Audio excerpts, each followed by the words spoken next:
and welcome to This Thing Called Life, a podcast dedicated to sharing stories of giving, kindness, compassion, and humanity.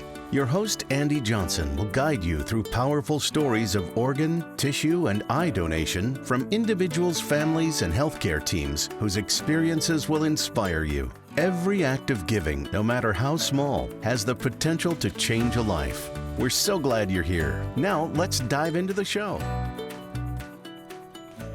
Hi, everybody. Welcome to This Thing Called Life. I'm your host, Andi Johnson, and I'm really excited to join you today. I have a very special guest with me. Just has an amazing story, and let's just get right into it. I'd like to introduce Mrs. Maggie Luken. Hello, how are you? I'm doing well. How are you? I'm doing great. Thank you so much for joining me today. Yeah, of course. So I had the chance to hear your incredible story at the Off the List Evening of Hope Gala. And for those tuning in, Off the List is an organization that is dedicated to doing exactly that, getting people off the list. And they work to identify living kidney donors for those who are in need of life-saving kidney transplants by helping those waiting to really tell their story and get the message out that they need help. They need the gift of life, and helping them advocate for themselves to find that gift. So we're at the Evening of Hope Gala, and it's always a wonderful event. And so then you get up to say, and I knew nothing about you, and I'm on the board for Off the List. So, but I did not know your story. But this really goes back like a few decades from the beginning. So why don't you just take us through it? Yeah. So I grew up with back issues my whole life. I had like a genetic defect, I guess, where I was partially fused at my sacrum and my L5 vertebrae. And so when I was 12, I first started having bad back pain, and I wound up in a wheelchair for a little bit. And I had broken the pars, which is like the side little parts of your vertebrae. Oh, wow. Yeah. And then I had a herniated disc as well. And so I just did physical therapy for a long time, on and off, and never went any farther to do any surgical options after having two children. You carry two babies, and then your back, it really does a number on it. Right. So yeah, by the end of 2022, I couldn't stand for more than 5 minutes at a time. My nerve was completely pinched. I had been told I wasn't allowed to pick up my kids anymore. Wow. Yeah.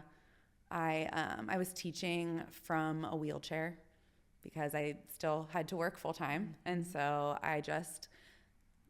I went to Goodwill and I got a wheelchair, and I kept a wheelchair in my classroom, and I kept a wheelchair at my house. And then that way I had one, and I could still do all of the things and be involved with everything that I wanted to do. But it was really a bummer. It was hard. Awful. Yeah. That's hard. You got two little ones. Yes. Yeah. And they're probably like, they were Mommy, three. They were almost 3 and almost 5. Wow. Yeah. So they're 20 months apart. Oh my goodness. So it was a lot. Yeah. Wow. So you're able to receive, you received a procedure, got a surgery. Yes. So finally I found doctors who were really wonderful, and they explained to me that I didn't actually do anything to my back. I was just made this way, and it was just time to get it fixed. And so Dr. Virajanapa did a bilateral spinal fusion and a discectomy. And so I have like 2 metal rods and 4 screws and a fake disc in my back. Wow. Now. Yeah. But I feel great. Okay. As soon as I woke up from surgery, the nerve pain was gone. Oh, It's, it's awful, the recovery. Like, I'm not going to lie. It's the hardest thing physically that I've ever gone through. But after 2 weeks, I was basically back to my regular baseline of pain. And so it was life-changing. could stand. I could walk with my kids. I could go to their soccer games before I couldn't walk from the parking lot to the soccer field because of the gravel. It was too hard. And to be so young, like literally in the prime of your life. Yeah. I was 30 when I had my back surgery. Goodness. So how long ago is that? It's been 2.5 years now. I've graduated. I don't even see my back doctor anymore. Oh, great. Very big deal. Yes, Congratulations. thank you. Yeah, it's awesome. So that was February of 2023. Okay. So shortly after that, your family experienced a tragedy. Yes, to the end of that summer. So it was the beginning of August. It was actually the day of like a special election.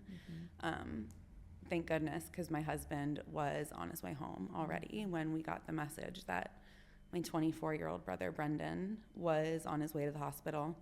And my sister didn't know what was wrong. They just knew it was something with his heart. And so I met my mom at Christ. And that was when we found out that he had a heart attack at the gym where he worked at Planet Fitness, and nobody tried to help him. They just walked around him for almost 5 minutes before they tried to help or called 911. And so by the time the paramedics got there, they were able to restart his heart, but it had been 40 minutes without a pulse. Oh, I'm so sorry. I'm so sorry for your loss. I can't, I just, that is just an unbelievable tragedy. It was very difficult. It was just holding on to hope, hoping that it wasn't over for as long as we could. He was on the ECMO machine for a week. And it's interesting because the ambulance brought him to Christ, which I don't think was even the closest hospital to where it happened. But it just happened to be the only hospital with an ECMO machine and the staff to operate it 24/7 when he went in. And so had he ended up somewhere else, he may not have had the chance to let his body recover enough to be taken off of that machine. So it was really just one little thing to hold on to hope a little bit longer. Right. Yeah. So you're going through this is occurring over the span of a week. And doctors talk to you and your family and say... So in the very beginning, so my dad's a pilot, so he was out of town. So it was me and my mom at first, and my dad was coming home as fast as he could, obviously. And he did make it home very quick. But when we were first there, I didn't fully understand what was going on. They were saying that his organs were shutting down. There was this doctor who said that his kidneys were failing. And I said, well, like, I've always donated blood. I said, well, I'm O positive. Like, I'm a universal donor. Just take one of my kidneys. And this wonderful, kind doctor with a very thick German accent was like, oh, sweetheart. Like, he would need your brain. I'm like, oh, wow, this is a much bigger deal than I thought. Like, my kidney can't help him right now. It is his brain that is the problem. Yeah. And so they just kept warning us. They let us hold on to hope for as long as we could. And they were very clear with us that it was not a high likelihood that he was going to wake up. But they let us hang on to that hope for as long as we could. So, and he did. His organs recovered enough for him to come off of that machine then. And we were able to do a scan. I don't remember if it was an MRI or what it was, but it was a scan. And that's when we saw that his brain had swollen into his brainstem, and he was not going to wake up. Wow. And so the organ donation team came in, and that part was easy. Yeah. He's 24. He loves life, kind to everybody, you know. He would want to help everyone. It was in keeping with who he was. Absolutely. Yeah. So Brendan. Thank you. What has that been like for you and your family, knowing that Brendan was able to do this? It's really crazy to think that, somebody out there is literally seeing the world through my brother's eyes. Somebody's heart is pumping blood through his heart valves. There's somebody who has a functional liver now, and people have kidneys, and we got a message from someone who received tissue, and they were able to heal from something that they had been struggling with. So Brendan helped a lot of people. My goodness. Yeah. And saved lives. Yes. Absolutely. Yeah. He's a hero. And his nieces and nephews know it. It's a beautiful tragedy. That's when I hear these stories, right? Because to experience that loss is just, you would not wish that on anybody. But for him to be able then to, in his passing, leave that legacy, right, is really just got to be a source of strength for you and your family, I would imagine. Yeah. It's very cool just knowing that his life has rippled out so much, not just in the people that he touched when he was alive, but the people that he's healed now too. Had you all ever had conversations around organ donation? Brendan and I had not. No, Okay. that wasn't really something we chatted about. Talked about. Yeah, we were 7 years apart, so we talked about a lot, but not really organ donation. That's fair. That Right. makes sense. So, just to continue, tragedy strikes again. Yes. And you have 4 brothers, or is it 5? So I'm the oldest of 6 kids. That's it. I have Okay. 3 younger brothers and 2 younger sisters. Okay. All of my siblings are adopted. My parents were not able to have more children after me. Yep. My mom always wanted 6 kids, and So it 6 kids she worked had. out. Yeah. I mean, without the planning, it just happened. That's amazing. Yeah.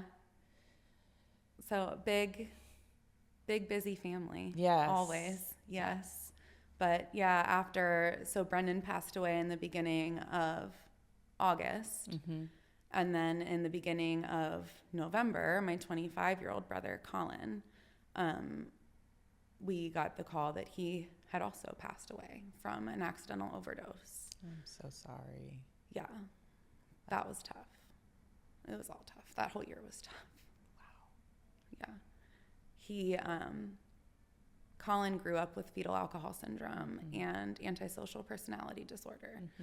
So making good decisions was not his strong suit.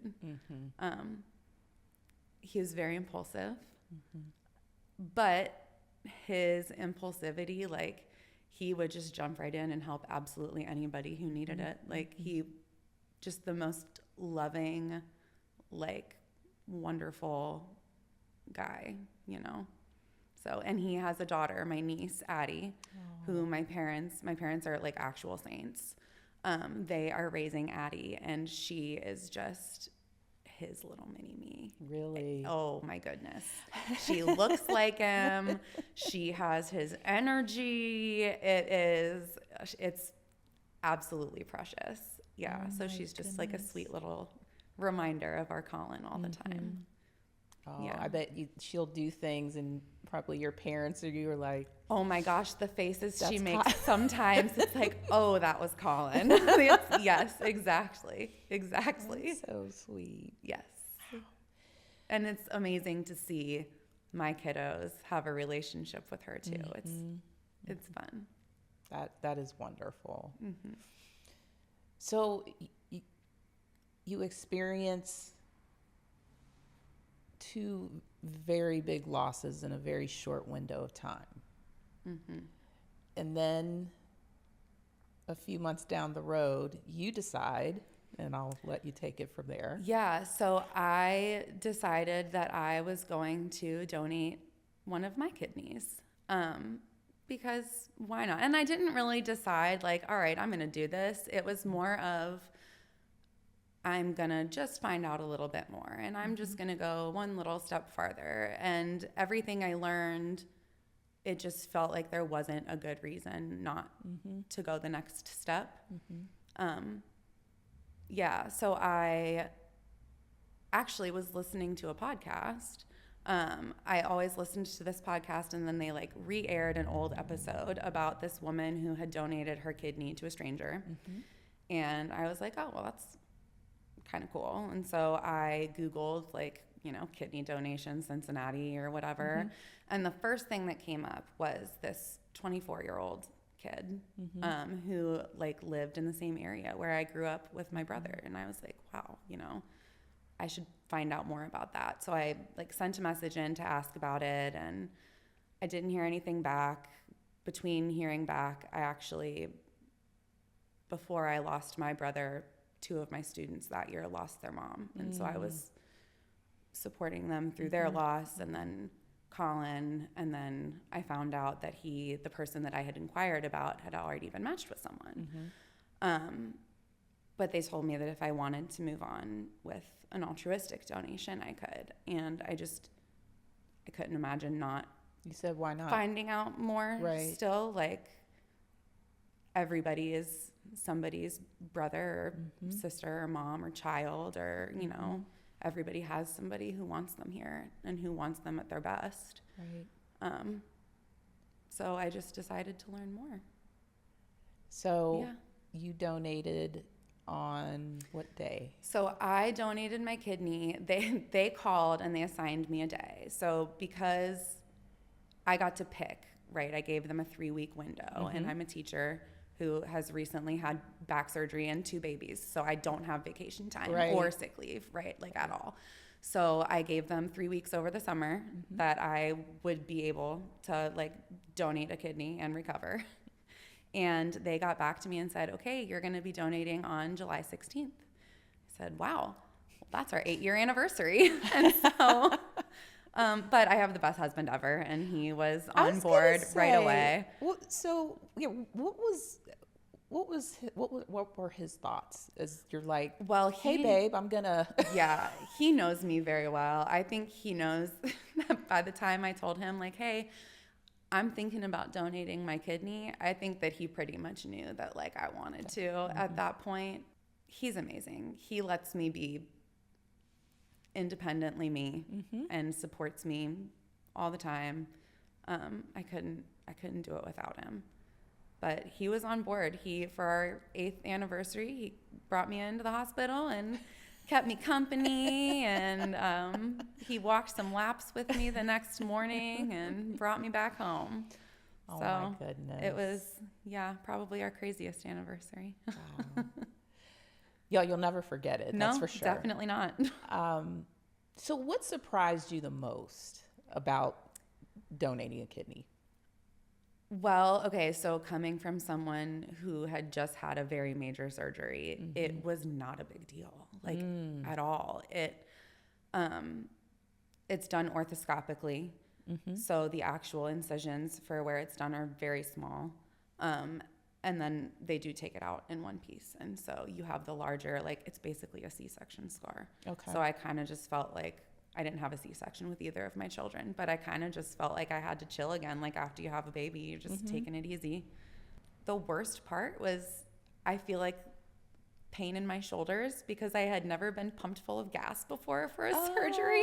Oh, yes. Yeah, so they like pump you full of air, and then you feel very stiff, and I just wasn't expecting that. I think that's was so interesting. Really weird. Yeah, but then other than that, it was kind of difficult to like limit yourself to remember like, oh yeah, I did just like give an organ away. I can't lift more than a gallon of milk for a little bit, or, you get frustrated. Like, why am I so tired right now? Like, oh, my right kidney's like bulking up. Yep. It's because it grows after you get rid of the other one. And so just kind of remembering to give myself a little extra grace for a while. Yes.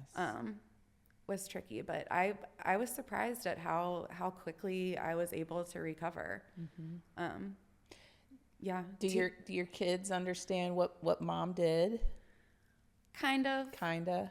A little bit. Okay. I mean, they know that I had surgery. Okay. They know, I think they remember my back surgery way Probably more than they more. remember my kidney surgery, because I was just down and out for longer.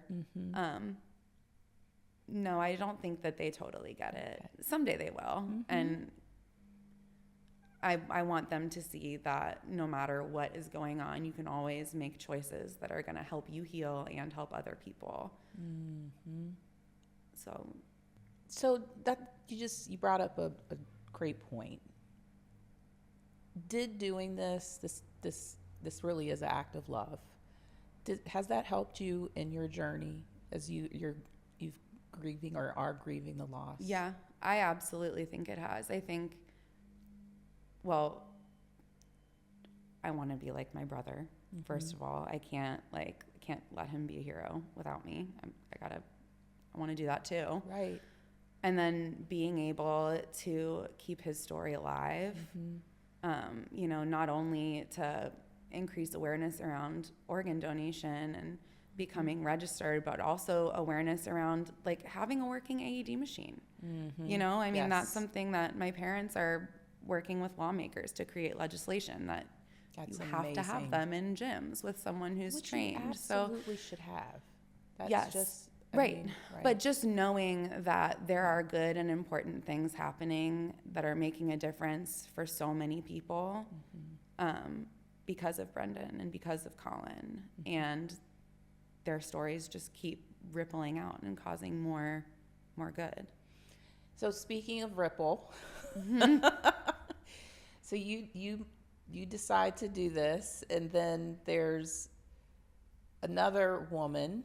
Yes. So let's talk about that. So, I just thought this was so cool. Yeah. So the first time I talked it off the list, they had this dietitian come, Carrie, who's wonderful, and she talked about different, health things, what to eat for your kidney health, and she was wonderful. And she's a dietitian and like a dialysis center setting. Dialysis clinic, yes. So anyways, she was lovely. That was the first time we met. She heard me speak, and then she decided that maybe she could do that too. And so she decided to go ahead and just donate her kidney also to a stranger. And so, yeah, it just keeps rippling out. It's amazing.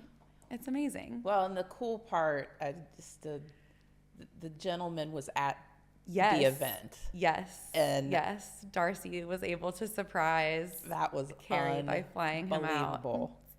It was a moment to remember. Yes, it was very, very cool.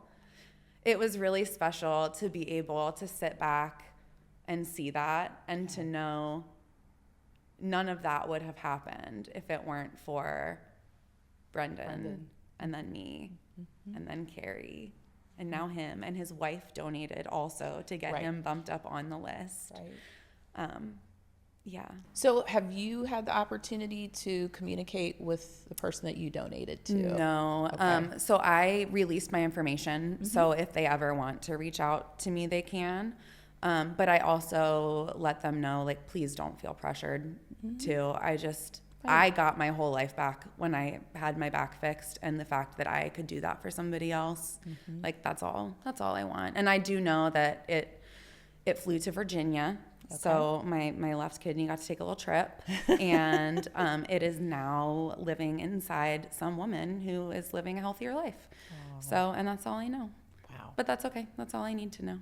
The other thing that I think is really interesting that a lot of people don't know is if you do donate on the National Kidney Registry, you can get vouchers.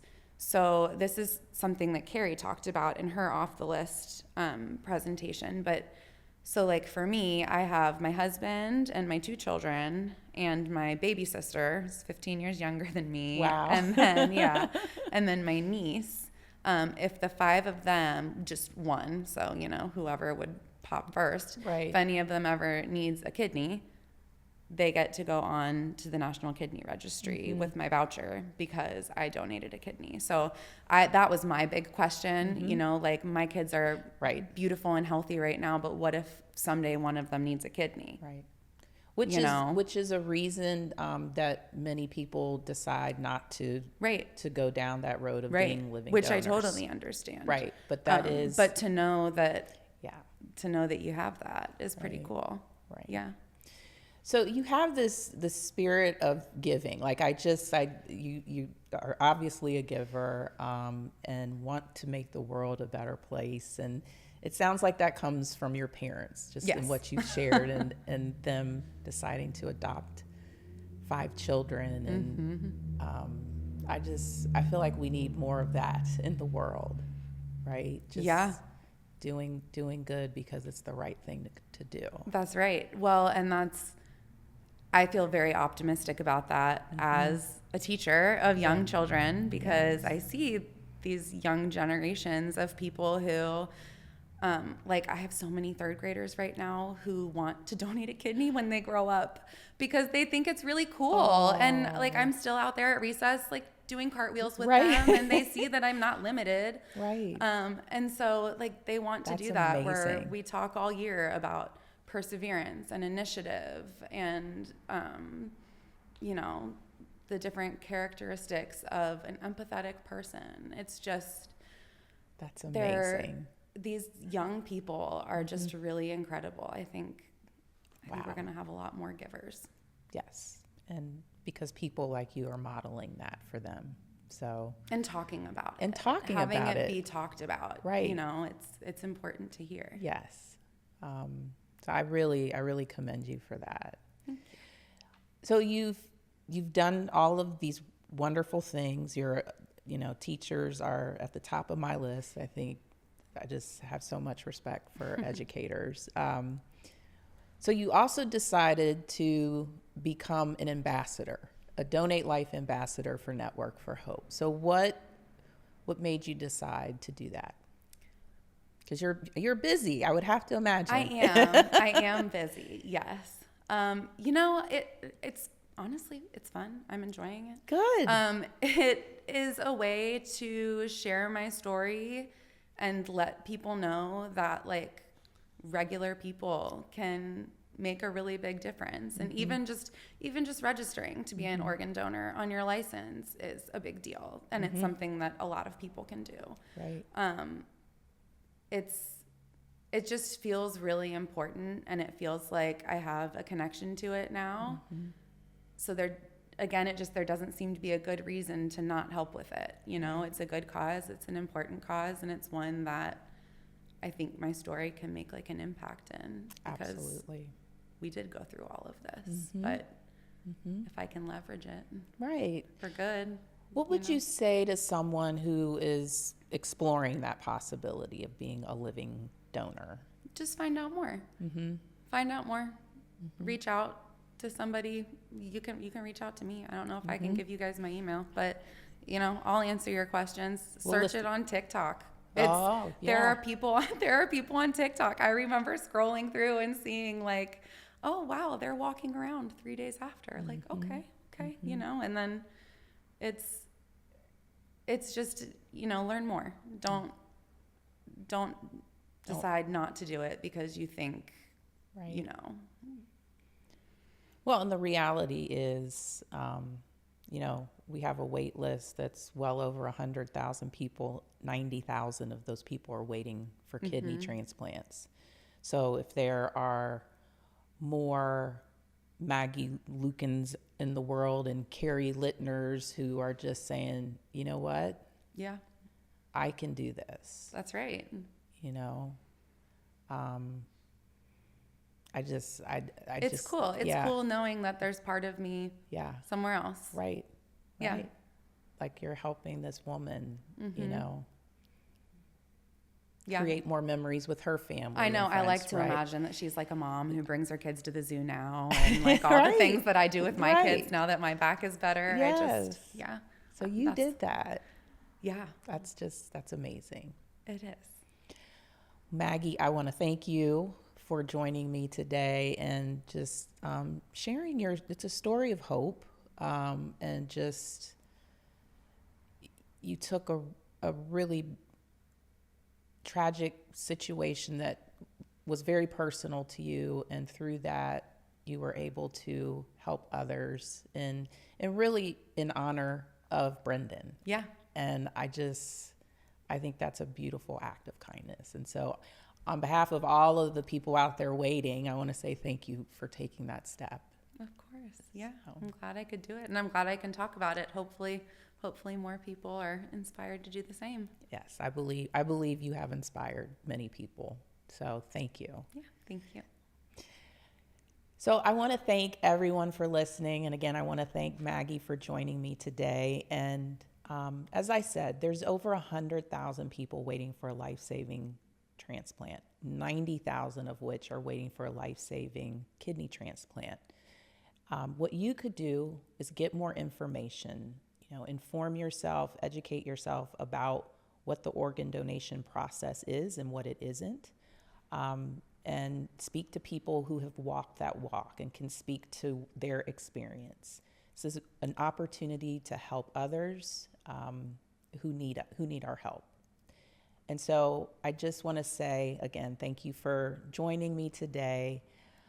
You can visit networkforhope.org to get more information about organ donation as well as living donation.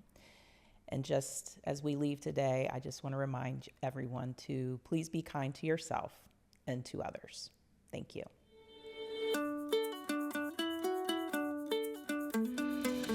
Thank you for tuning in to This Thing Called Life. Remember, every act of giving, no matter how small, has the potential to change a life. Be sure to subscribe on iTunes or wherever you listen to your favorite podcasts so you never miss a new episode. We'd truly appreciate it if you could share, like, or leave us a review to help us grow.